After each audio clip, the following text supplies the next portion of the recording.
how silence in storytelling can create tension, because silence isn't empty, and it's more like it's pressure on the story. That's why when I'm editing, I'm looking for that silence, because it moves the story forward. Sort of the opposite of what you might think. When sound disappears, the nervous system doesn't relax.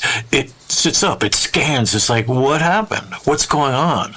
And in storytelling, that's gold, really, if you think about it. We're conditioned to follow noise, dialogue, music, movement. But when everything drops away, the brain, the ear, leans forward. Why? That's what I was thinking about. Why does that happen? Because in editing, that's magic when I get it right. Well, sound tells us what's happening, right? And silence forces us to imagine what that might be. And imagination is more dangerous than reality. So putting that space in there, putting that silence in there, sort of raises the stakes in a story. And they become the most powerful moments in a film score, in film, in music, in audio dramas. Those moments, those powerful moments, are the loudest ones. They're the suspended ones.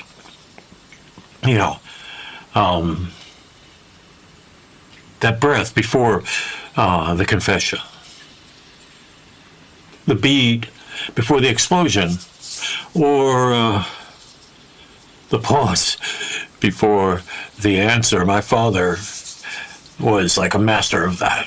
I would ask him a question, and he would pause like forever before he answered. He'd get this look on his face, and he would just pause, and I would lean into it. I get to the edge of my seat, like, why is he taking these long pauses? It fascinated me as a kid. It really did. It drove me a little nuts, too, but these long pauses, they would draw me in. That's my point. Silence creates a question, and the tension is simply a question waiting to be resolved. Tension is a question waiting to be resolved, yeah. So if you want to increase tension, don't add noise. Remove it. Find that silence. Find those beats that you need to the listener really engage. Those beats are the ones that will lodge in the memory, that will focus the ear. Think about it. Watch it. Listen. The next time you're watching a movie, think about some of the horror scenes you've seen. I mean, there's horror music, but the music gets simpler and the space becomes larger when the killer gets closer. And then there's that moment before the strike. That's where you want to put the silence. If you're audio drama, that's where you want to put the silence. Even in music, that beat, that space, that stop can be the power point in a piece of music.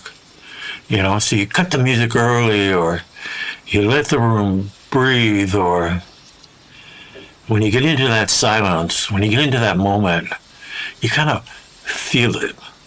You trust it as a writer, as a producer, as an editor, as a mixer. You trust it. And feel it, and you know when it's to end. And when it ends, it's so much power. Look, the ear isn't afraid of sound.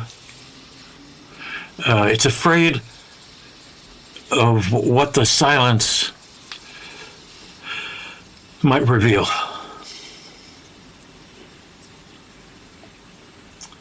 That's the way I think about it. GGG.